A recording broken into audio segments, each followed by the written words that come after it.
শ্রীমন্ত শঙ্কর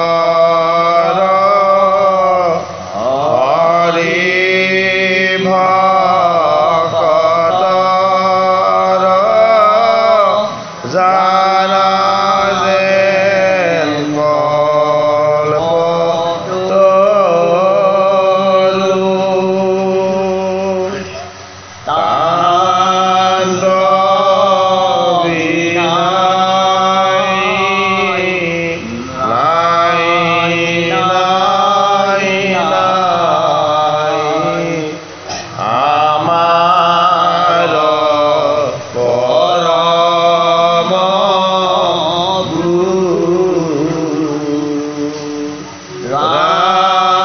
তান্দ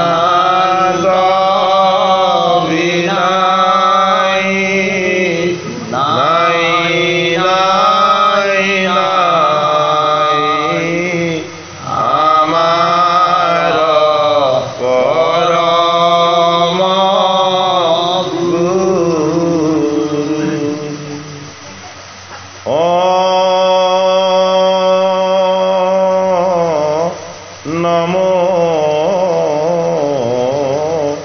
ভগবতে বাসুদেবায়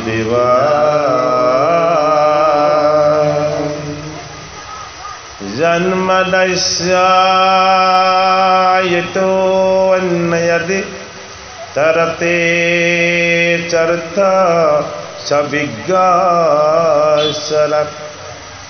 तेने ब्रह्महृदायवदि कवये म्रियन्ते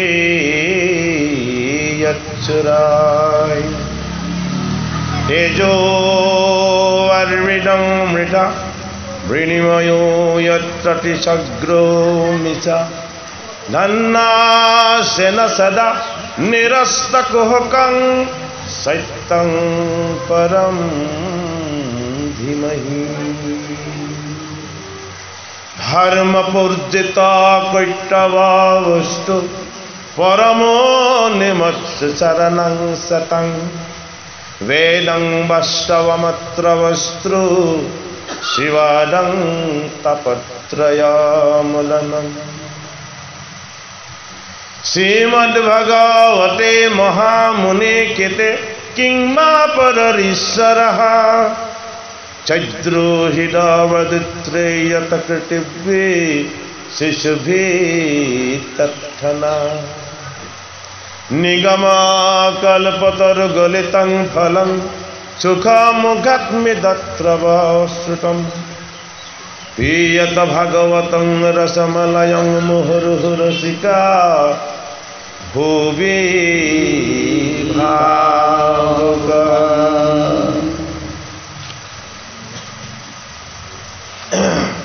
ভাগৱতৰ তৃতীয় স্কন্ধৰ আমি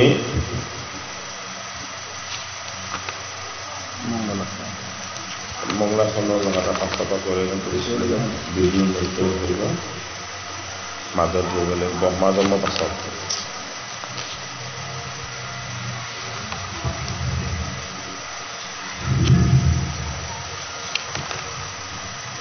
সৃষ্টি বৰ্ণন নিগদতে শোকা শুনা পৰীক্ষী তৰায়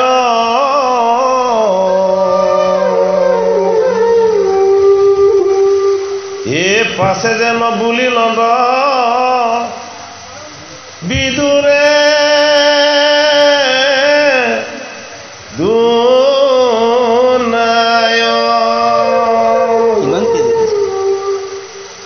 সৃষ্টি বৰ্ণনা বুলি আনিছোন মিলি যাব একেই নেকি সেইটো 94 96 পৃষ্ঠা 96 পৃষ্ঠা হে ৰাম বিদুৰ বদতি গুৰু কয়ু কৃপা কৰি এ যে বেতেতে অন্ত্ৰ ধ্যান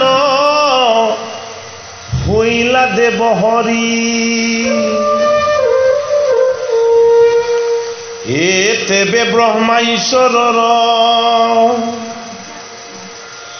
ভৰিয়া বচন এই কতে কপকাৰে সজি লন্ত জাগন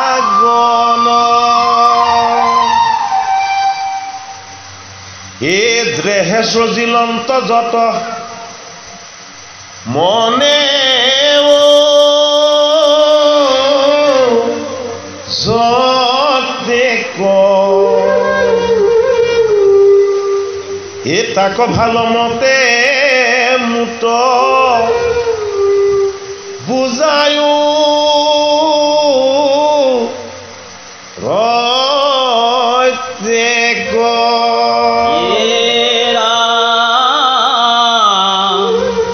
আনো জীবাময়ী পুষি আছো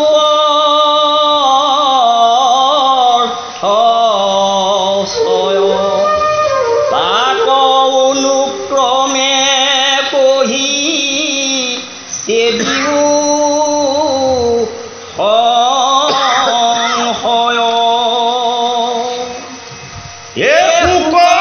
নিগদতি রাজা শুনার গমন এমনে বিজুড়ে যেবে করিলা পার্থন এ শুনি আনন্দিত ভৈলা কুখারু নন্দন পূর্ব প্রশ্ন চিত্তে ধরি বুলিলা বচন এ মতে অবদতি ধন্য এ ধন্য কুৰুব শুনিওক আৰ সৃষ্টি যেন আতপ এ পাছে প্ৰজাপতি ধৰি এ প্ৰভুৰয়া দে সেই ৰূপে কেহি মহাৰূপে কৰি মন কপ্লবে কৰিলন্ত তপ দিব হতে বৎসৰ এই পরমানন্দ ভইলা মনে সৃষ্টি কর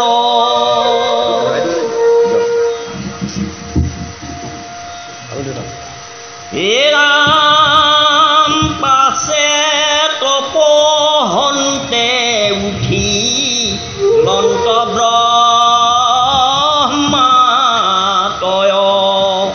প্রলয়র বায়ু যেন পদ্মক কাম্পয় এ তপস্যাৰ ফলে ব্ৰহ্মা যাজৈল সমান এ জলে সমনিতে বায়ু কৰিল তপান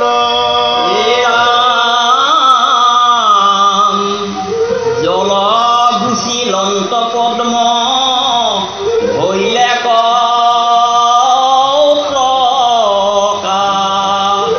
দেখিয়া ব্রহ্মার মনে নীল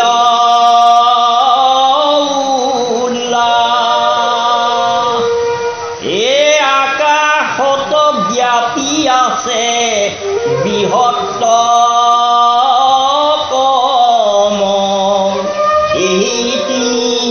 লোকক কল্পিবু কৌতুক চিন্তি পাছে পদ্মকো হে বহি এ তাতে তিনি লোক বিভাগ গিলাম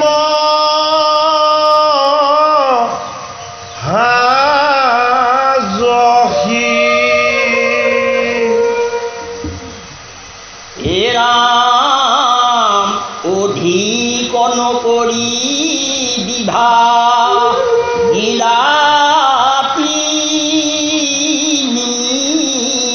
লোক তাৰ হেতু কহো কুৰু বৰ্জ শুনি লোক এ জাত তিনি লোক প্ৰতিদিনে না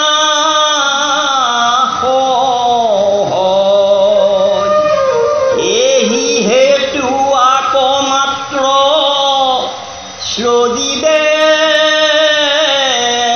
লাগ ইহাৰ ওপৰে যিটো লোক চাৰি খান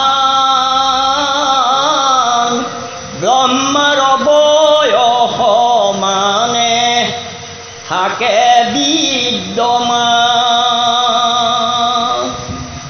ব্ৰহ্মাৰ সম্পূৰ্ণ আয়ু যেবে ভৈল সমস্তে লোককতে বে কালে বিনাশ এ কালৰ মহিমা শুনি বিদুৰ মহন্ত এ তাক জানিবাক প্ৰতি অনুপু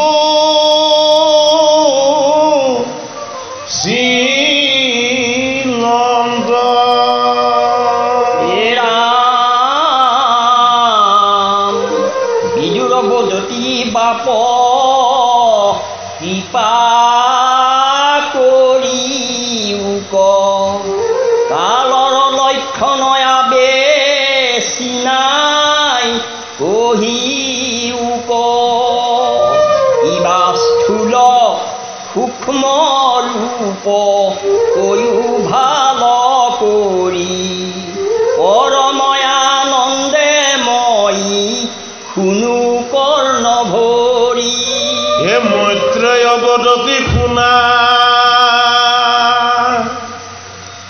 ব্যাসৰ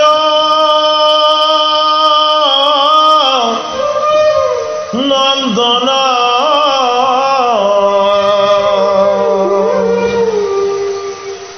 এ কালৰ লক্ষণ কৰো শুনায়ে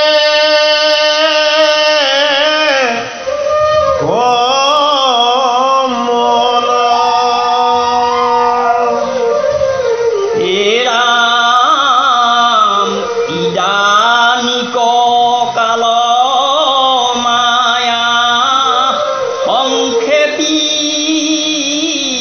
কহিব 500 অধ্যায়ত প্ৰপঞ্চিয়ানি ৰূপিব পৰিণাম কৰে যিটো মহতা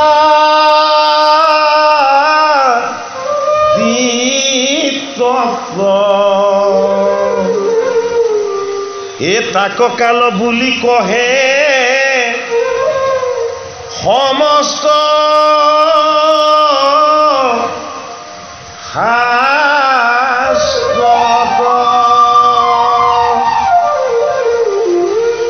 আৰু সেই কালে কৰে ত্ৰিবিধ পলয় এ নিদ্ৰ নৈমিত্ৰিক যে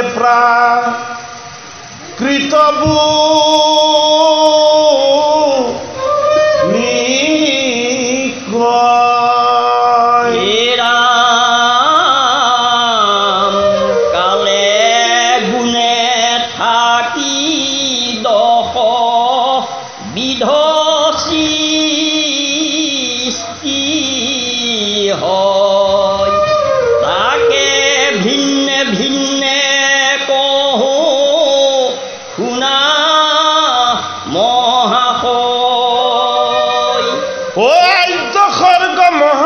মাত দ্বিতীয় হংকাৰ এ পঞ্চতন মাত্ৰক যেতি তিয়কৈ লোখাৰ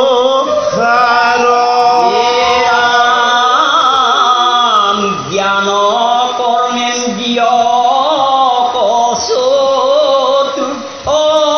বুলি সৰ্গ পঞ্চম ইন্দ্ৰিয় অধিষ্ঠাতা দেৱ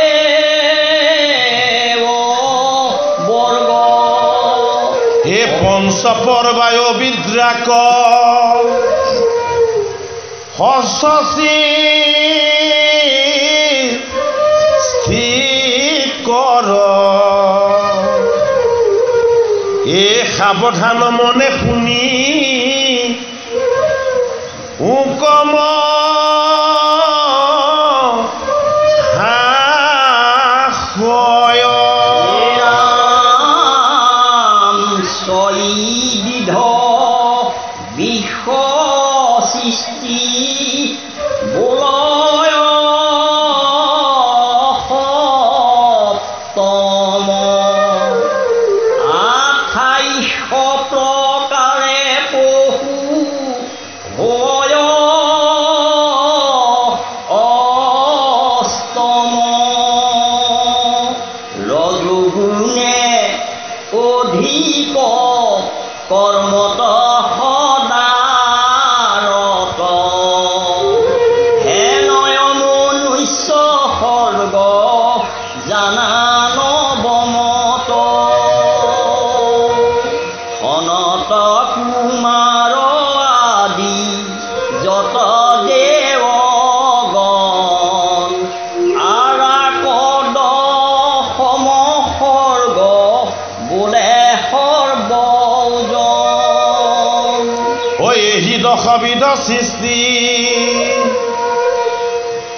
কহিল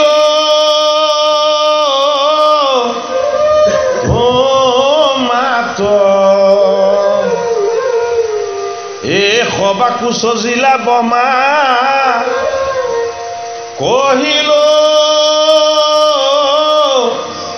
সাক্ষাৎ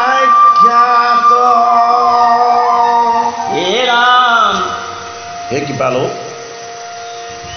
গুৰুমূৰ্তি বাপ বান্ধৱ ভকত বৈষ্ণৱ তথা আজি এই ভাগৱত পাঠ পৰ্যালোচনা ক্ৰিয়াভাগৰ আয়োজক সেৱকী সমস্ত আমাৰ অতি শ্ৰদ্ধা কৃপালো পাঠক বাপজনা বাঁহীবাদক বাপজনা আমি আপোনালোকক সমস্তজনক চৰণত সেৱা জনাই ভাগৱতৰ তৃতীয় স্কন্ধৰ আজি কেইদিনমান আগতে আপোনালোকৰ গাঁৱতেই অকণমান সৃষ্টিৰ পাঠ ব্যাখ্যা হৈছিলে আজি আকৌ যিখিনি ৰৈ গৈছে তাৰ পৰা কৰিবলৈ পোৱাৰ কাৰণে ভাল হৈছে যে আমাৰ ক্ৰমটো ধাৰাবাহিকভাৱে ৰক্ষা হৈছে আটাইতকৈ ভাগৱতৰ জটিল তত্ত্বটোৱেই হ'ল সৃষ্টিৰ ৰহস্য সৃষ্টিটোক ৰহস্য বুলি কোৱা হৈছে কিয় ৰহস্য বুলি কোৱা হৈছে সৃষ্টি কিদৰে হ'ল আৰু কিদৰে হৈ থাকিব এইটো জানে ৰহস্য কেৱল ঈশ্বৰে যিজন এই সমস্ত জগতৰ নিৰ্মাতা পৰম পিতা পৰম ঈশ্বৰ ভাগৱতৰ তৃতীয় স্কন্ধৰ পৰা আৰম্ভ হৈছে ভাগৱতৰ 10 লক্ষণৰ প্ৰথমটো ভাগৱতৰ 10টা লক্ষণৰ প্ৰথম লক্ষণটোৱে হ'ল সৰ্গ সৰ্গ মানে জগতৰ হৰিৰ সৃষ্টিৰ প্ৰতি যিটো ইচ্ছা জগতৰ হৰিৰ সৃষ্টি কৰিবৰ নিমিত্তে যিটো ইচ্ছা শক্তি এই ইচ্ছা শক্তিটোকে কোৱা হয় সৰ্গ বুলি জগতৰ হৰিৰ ইচ্ছাত ব্ৰহ্মা আদি জগত সৃষ্টিৰ যিটো ব্যৱস্থা, এই ব্যৱস্থাটোক কোৱা হয় কি বুলি? বিসৰ্গ বুলি। অৰ্থাৎ মায়াৰ দ্বাৰা জগতৰ হৰিৰ সৃষ্টিৰ যি ইচ্ছা শক্তি প্ৰকাশ পালে তাৰ পৰাই আৰম্ভ হৈছে কি? সৰ্গ আৰু বিসৰ্গ। এই দুটাই ভাগৱতৰ বিশেষ লক্ষণ। কথাখিনি তৃতীয় স্কন্ধত কৈছে কাক?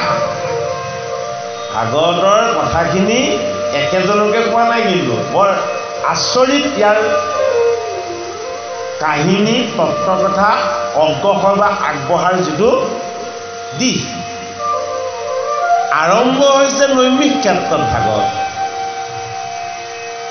আমাৰ গুৰুজনাই শ্ৰীমন্ত শংকৰদেৱ গুৰুজনাই পদবন্ধে নিবন্ধন কৰি প্ৰথম, দ্বিতীয় আৰু তৃতীয় স্কন্ধৰ অনাদিপাতন তেখেতে নিজেই পদবন্ধে নিবন্ধন কৰিছে আৰু দশম কৰিছে, আদি মধ্য শেষৰ অলপ। বাকী একাদশ আৰু দ্বাদশ স্কন্ধ গুৰুজনাই সম্পূৰ্ণ কৰিছে। এই ভাগৱত শাস্ত্ৰভাগ আমাৰ ওচৰ পাওঁতে প্ৰথম 4 শ্লোক 4 শ্লোক, তাৰ পাছত 8 শ্লোক, তাৰ পাছত দ্বাদশ তত্ত্বযুক্ত, হয়নে? তাৰ পাছতো আকৌ জগদীশ মিশ্ৰই আনি আমাৰ গুৰুজনাক দিছে। গুৰুজনাই সমস্ত জগতবাসী উদ্ধাৰৰ হেতু এই ভাগৱত শাস্ত্ৰ পদবন্ধে আমাক দিছে। দুটা সম্প্ৰদায়ৰ দ্বাৰা ভাগৱত নামিলে। এটা হ'ল অনন্ত সম্প্ৰদায় আৰু অন্যটো হ'ল নাৰায়ণ সম্প্ৰদায়। এই ভাগৱত শাস্ত্ৰ আমাৰ প্ৰথম স্কন্ধ আৰম্ভ হৈছে সুত-সৌনক সংবাদ। উগ্ৰচপা সুতে নৈমিষ ক্ষেত্ৰত 28 সহস্ৰ সৌনকাদি ঋষিক এই ভাগৱত কৈ আছে। এইটো কাৰণেই ভাগৱতৰ প্ৰাৰম্ভ ঋষিসকলৰ মুখপদ ঋষিসকলে শ্ৰৱণ কৰাৰ পৰা হৈছে যে যিসকল ঋষিয়ে যজ্ঞ, তপ, ব্ৰত, বেদৰ কৰ্মকাণ্ড আদিবিলাকত নিপুণ হৈ কেৱল সেয়া কৰি আছিলে,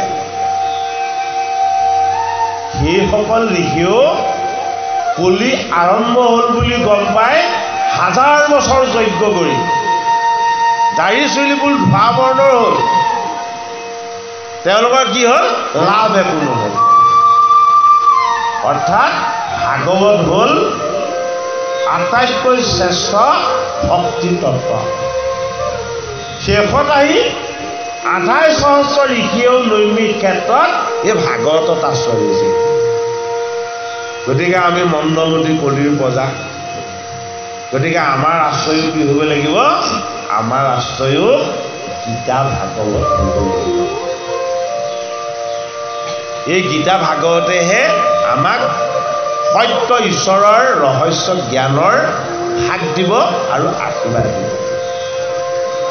নৈমিষ ক্ষেত্ৰত 28 সহস্ৰ ঋষি, যিসকল বেদত প্ৰধান। 28 সহস্ৰ ঋষি বেদত প্ৰধান। বেদত প্ৰধান মানে জ্ঞান মাৰ্গত প্ৰধান। তেওঁলোক জ্ঞান মাৰ্গৰ লগতে তেওঁলোকে পালন কৰিছিলে কি? কৰ্ম মাৰ্গ। কিন্তু পৰীক্ষিতৰ সুখৰ সংবাদ আৰম্ভ হৈছে কেতিয়াৰ পৰা? দ্বিতীয় স্কন্ধৰ পৰা। প্ৰথম স্কন্ধৰ সংবাদ যদিও আৰম্ভ হৈছে সুত-সৌনক সংবাদ, কিন্তু তাৰ পাছতে আৰম্ভ হৈছে ব্যাস নাৰদ সংবাদ। আৰু ভাগৱতৰ প্ৰথম স্কন্ধ সমাপ্ত হ'ল যেতিয়া গংগাৰ পাৰলৈ দিগবাস হৈ নিৰ্গুণ ঈশ্বৰ কৃষ্ণৰ গুণ কীৰ্তন কৰি ব্যাসনন্দন শুকদেৱ যেতিয়া গংগাৰ পাৰত আহি উপগত হৈছে। ভাগৱতৰ প্ৰথম স্কন্ধত শুকদেৱৰ ৰূপ বৰ্ণনা কৰি, শুকদেৱক কুটিনতি কৰি পাণ্ডৱৰ্ণাদি পৰীক্ষিতে যেতিয়াই আসনত উপবিষ্ট পায় তেওঁলোকে চাইছে ভাগৱতৰ প্ৰথম স্কন্ধ তেতিয়া সমাপ্ত। কি আচৰিত! এইভাগেই বৈকুণ্ঠ শাস্ত্ৰ, যিভাগ শাস্ত্ৰত গুৰুজন নহালৈকে ঈশ্বৰ নাহে। গুৰুজনক পোৱাৰ পাছত ঈশ্বৰ প্ৰাপ্তিৰ কাৰণে একো চিন্তা কৰিব নালাগে।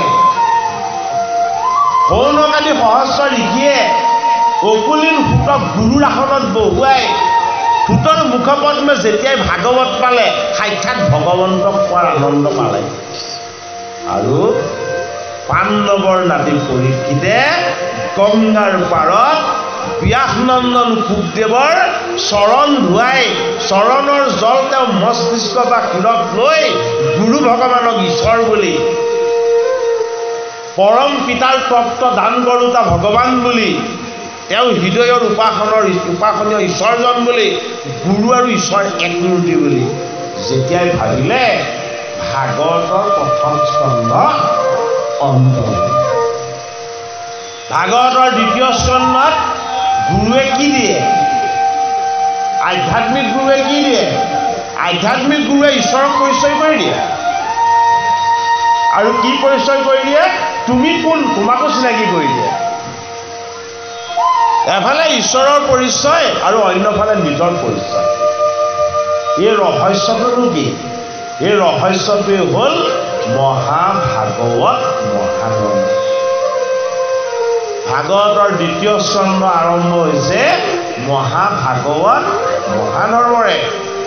ভাগৱতৰ দ্বিতীয় স্কন্ধ সমাপ্ত হৈছে তেতিয়া যেতিয়া গুৰু ভগৱান শুকদেৱে পাণ্ডৱৰ নাতি পৰীক্ষিতক ভাগৱতৰ 10টা লক্ষণ কৈছে। দ্বিতীয় স্কন্ধত ভাগৱতৰ 10টা লক্ষণ পোৱাৰ পাছত দ্বিতীয় স্কন্ধ কি হৈছে? দ্বিতীয় স্কন্ধ সমাপ্ত হৈছে। দ্বিতীয় স্কন্ধৰ সংবাদ কাৰ? খুব পৰীক্ষিত সংবাদ। প্ৰথম স্কন্ধৰ সংবাদ সুত সৌনক সংবাদ। দ্বিতীয় স্কন্ধৰ সংবাদ খুব পৰীক্ষিত সংবাদ। আৰু তৃতীয় স্কন্ধৰ সংবাদ কাৰ? বিদুৰ মৈত্ৰেয় সংবাদ।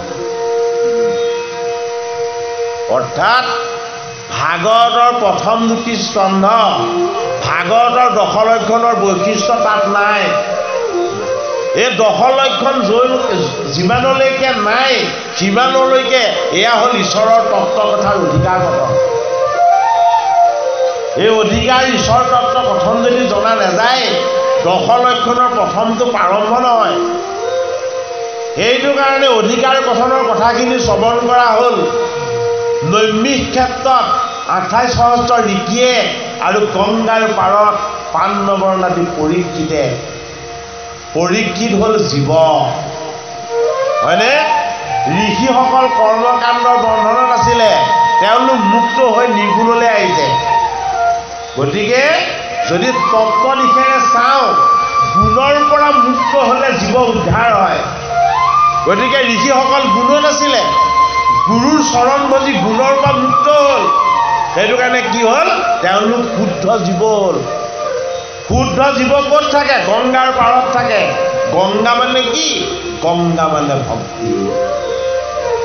ভক্তিৰ পাৰত শুদ্ধ জীৱৰ স্থান। সেইটো কাৰণে পৰীক্ষিতে ভাগৱত ক'ত শুনিছে? গংগাৰ পাৰত। এই গংগাৰ পাৰতকৈ এখন স্থান আছে, যিখন স্থান কি স্থান বুলি কোৱা হয়? মৈত্ৰেয় ঋষি ৰাষ্ট্ৰ।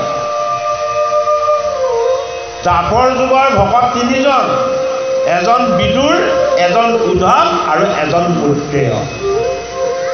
উদ্ধৱ কৃষ্ণৰ প্ৰাণৰ বান্ধৱ, বিদুৰ পাণ্ডৱ আৰু কৌৰৱৰ খুৰাক, আৰু মৈত্ৰেয় গোটেই জীৱনটোত এখন বস্ত্ৰহে লৈছে।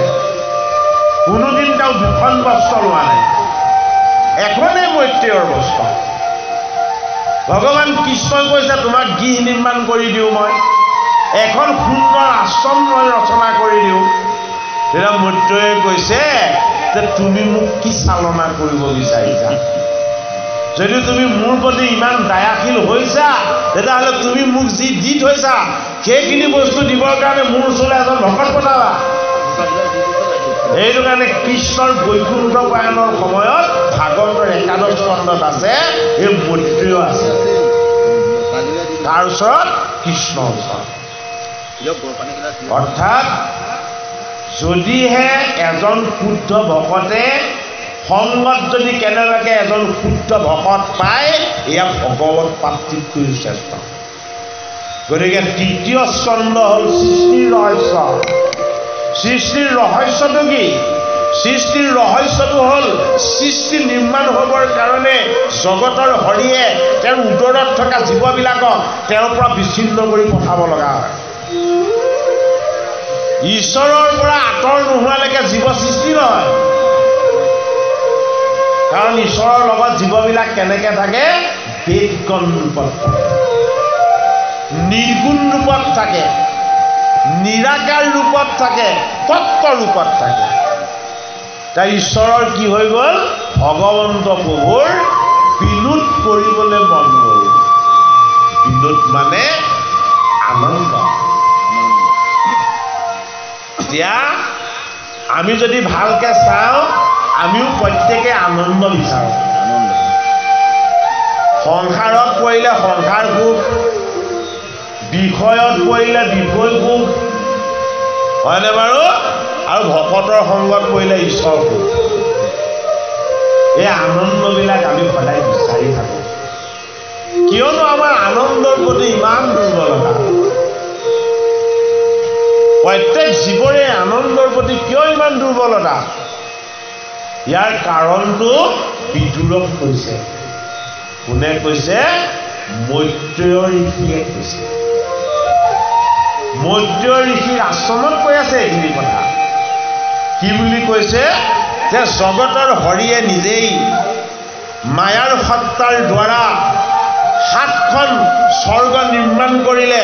এই 7খন স্বৰ্গ 7টা পদুমৰ পাহিৰ নিচিনা তপ্ত হৈ ব্ৰহ্মাণ্ডখন পদ্মসদৃশ হৈ দেখা দিলে। কৈ গৈছে আমাক কিহৰ নিচিনা দেখা দিলে? পদুমৰ নিচিনা। এই পদুমৰ দৰে স্নিগ্ধ পবিত্ৰ সোণালী সাত্বিক এই ব্ৰহ্মাণ্ডখন যেতিয়াই জগতৰ হৰিয়ে নিৰ্মাণ কৰিলে, এই ব্ৰহ্মাণ্ডখন পদ্মসদৃশ। কিয় পদ্মসদৃশ? তত্ত্ব। ব্ৰহ্মকল্পত ঈশ্বৰৰ সৃষ্টিৰ ইচ্ছা, পদ্মকল্পত পদ্মময় ব্ৰহ্মাণ্ড, আৰু এই পদুমৰ নলিকাৰ পৰা সৃষ্টি হৈছে কোন? সৃষ্টিকৰ্তা ব্ৰহ্মা। হে পদ্মসম নাভিজান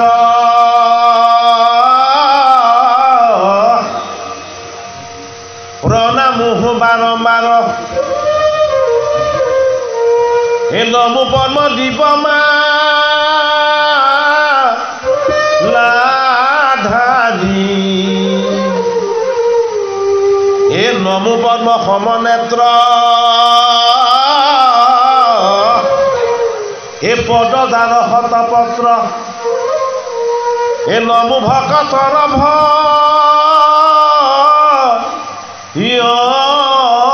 হাৰি। ব্ৰহ্মাণ্ডখন পদ্মসদৃশ। কিয় পদ্মসদৃশ? অতি পবিত্ৰ তত্ত্বৰ পৰা ব্ৰহ্মাণ্ড সৃষ্টি হৈছে। সৃষ্টিৰ তত্ত্ব কোন? পৰম পিতা পৰমেশ্বৰ। পৰমেশ্বৰক কোনো ধৰণৰ মায়া কাল আদিয়ে স্পৰ্শ কৰিব নোৱাৰে। ইমান পবিত্ৰ জগতৰ হৰি। পদুমৰ পাতত যিদৰে জল পৰিলে জল স্থিৰে থাকিব নোৱাৰে, জগতৰ হৰিৰ ওচৰতো মায়া স্থিৰ হৈ থাকিব নোৱাৰে। এই পৰম পবিত্ৰ ঈশ্বৰৰ সৃষ্টিৰ ৰহস্যটো ভাগৱতৰ 3য় স্কন্ধত কৈছে যে ইয়াক ঈশ্বৰে মনেৰে আৰু কায়িকভাৱেৰে 2টা তত্ত্বৰে সৃষ্টি ৰচনা কৰিছে। মনেৰে মনোময়, প্ৰাণেৰে প্ৰাণোময় এই তত্ত্ব সৃষ্টি কৰিছে হৰিয়ে। এই মন আৰু প্ৰাণৰ লগত জগতৰ হৰিৰ মায়া সত্তা এক হৈ সৃষ্টি হ'ল কোন? প্ৰথম সৃষ্টিকৰ্তা, নামটো ব্ৰহ্মা। এই ব্ৰহ্মতত্ত্বলৈ ব্ৰহ্মা আহিলে। সৃষ্টিৰ ইচ্ছাত প্ৰথম ব্ৰহ্মা প্ৰকাশ পালে। ব্ৰহ্মা যে প্ৰকাশ পালে ব্ৰহ্মা কি? ব্ৰহ্মা এজন বৈষ্ণৱ।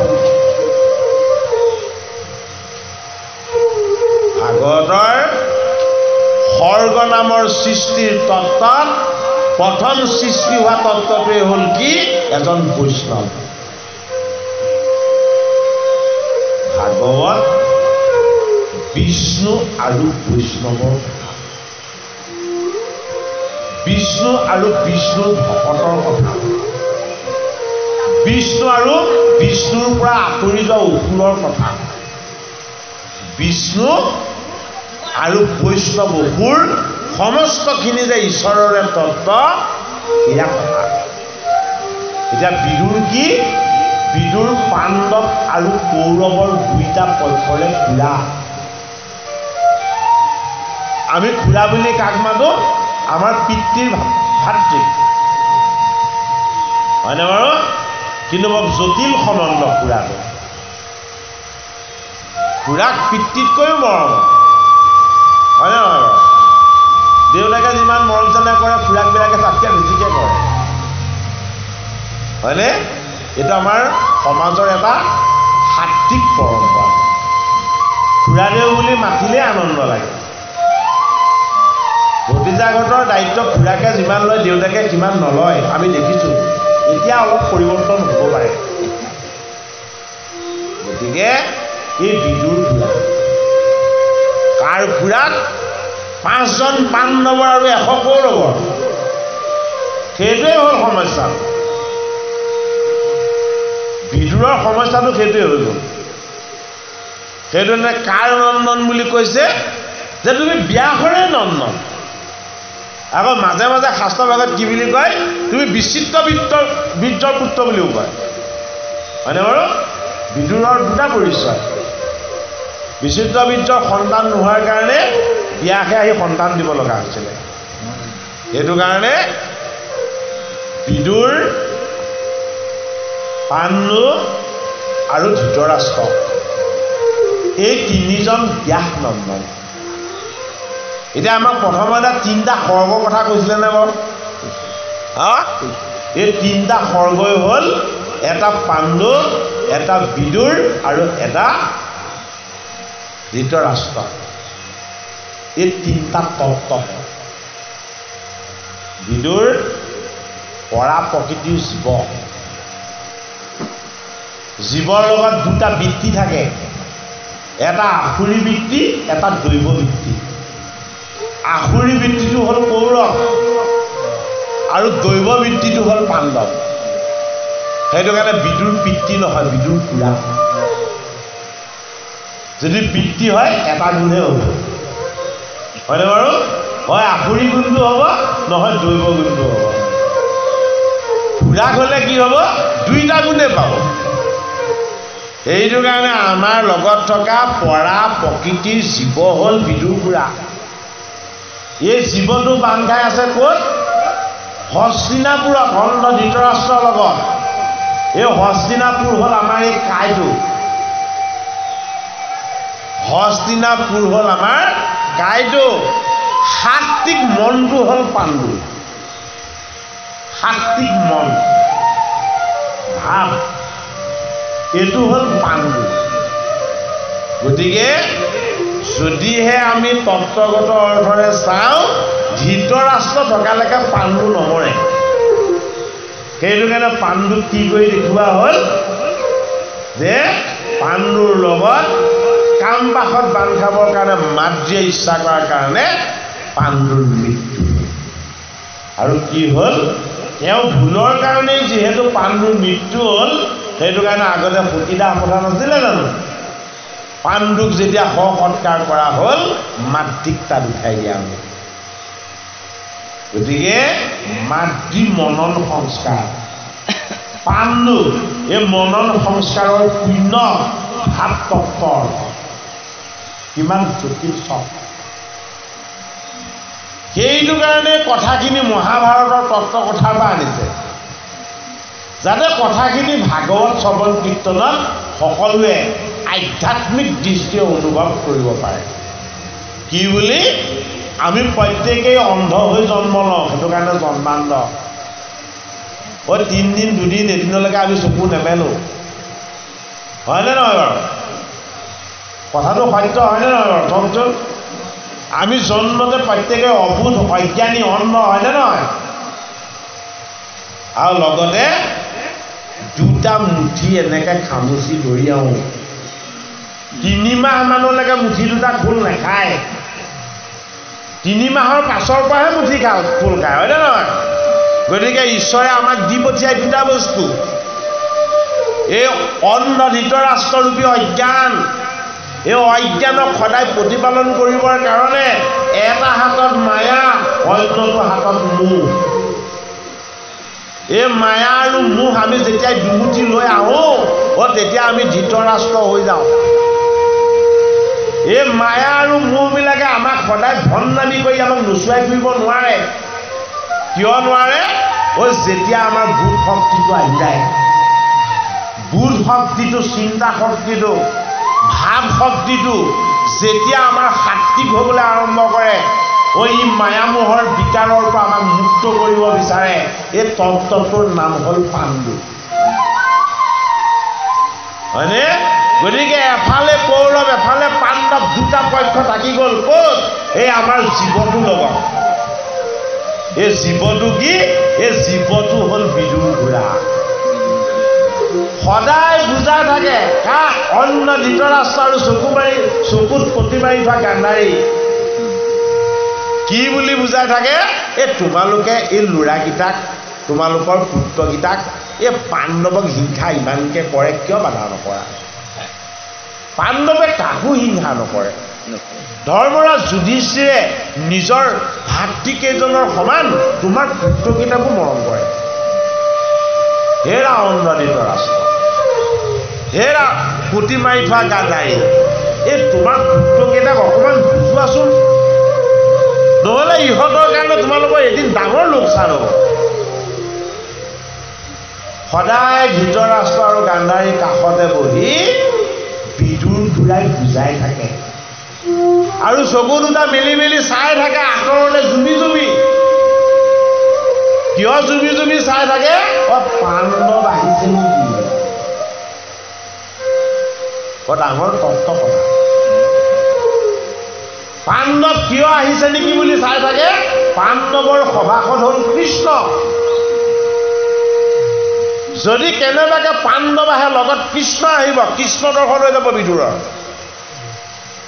সেইটো কাৰণে মনতে ভাবে ইমান ভাল বিনয়ী নম্ৰ ভদ্ৰ সৰল কোমল আৰু নিৰ্মল ধৰ্মপুত্ৰ যুধিষ্ঠিৰ ভীম ইমান ডাঙৰ ইমান বলৱান ইমান শক্তিশালী হেৰা ধৃতৰাষ্ট্ৰ চোৱাচোন যুধিষ্ঠিৰৰ কথা প্ৰতিটোৱেই ভীমে আখৰে আখৰে পালন কৰে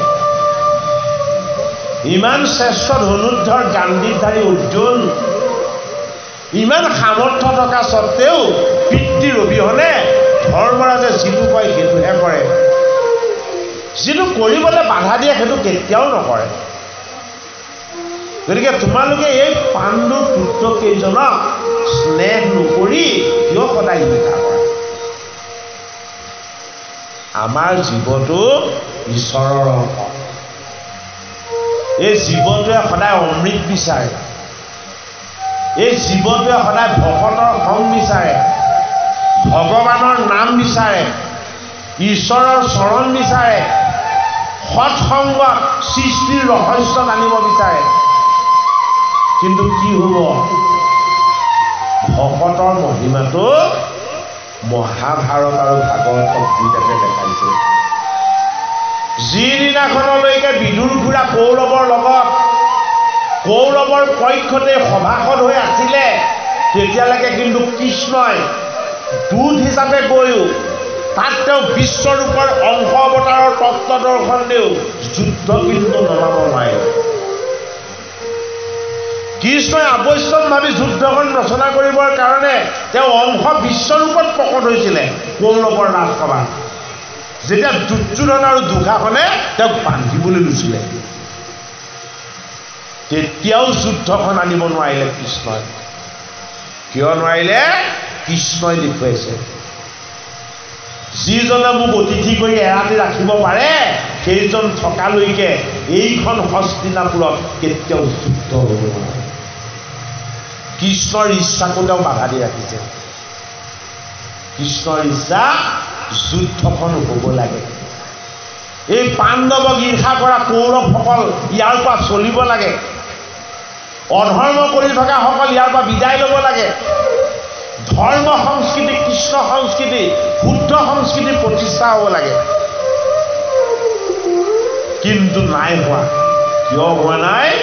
বিদুৰ ঘোঁৰা কৌৰৱৰ পক্ষত আছে। যেতিয়ালৈকে ভকত থাকিব তেতিয়ালৈকে অমংগল হ'ব নোৱাৰে, তাকে দেখুৱাইছে। আৰু অন্তিমত কৃষ্ণই তেওঁ মায়াৰ শক্তিটোক প্ৰয়োগ কৰিলে। কি শক্তি? এইজন বিদুৰক বাহিৰ কৰাব লাগিব। ক'ৰ পৰা? কৌৰৱৰ মাজৰ পৰা। ধৃতৰাষ্ট্ৰ আৰু গান্ধাৰীৰ ওচৰলৈ বিদুৰ ঘোঁৰা গৈ দুইজনকে বুজাই ক'লে যে দেহটোত যদি এটা অংগ মৰি যায়, এই অংগটো কাটি তাক আঁতৰাই দিয়া হয়, তেতিয়া গোটেই দেহটো বাচি যায়। হেৰা ৰাজন ধৃতৰাষ্ট্ৰ আৰু হেয়া কৌৰৱৰ মাতৃ গান্ধাৰী, গোটেই ৰাজ্যখন ৰক্ষা কৰিবৰ কাৰণে তোমালোকৰ দেহৰ বেয়া অংগটোৰো এই অহংকাৰ ৰূপী দুৰ্যোধন আৰু হিংসাৰূপী দুঃশাসনক এই ৰাজ্যৰ পৰাই বাহিৰ কৰি দিয়া। সেইটো নহ'ল। জগতৰ হৰিয়ে সেইটো হ'বলৈ নিদিলে। কিয় নিদিলে? য়দা য়দহি ধৰ্মস্য গ্লানি ভৱতি ভাৰত হৈবুত্থানম অধৰ্মস্য তদাত্মনম সৃজম্যহম পৰিত্ৰাণায় সাধুনাম বিনাশায় চ দুষ্কৃতম ধৰ্ম সংস্থাপনাৰ্থায়ে সম্ভবামি যুগে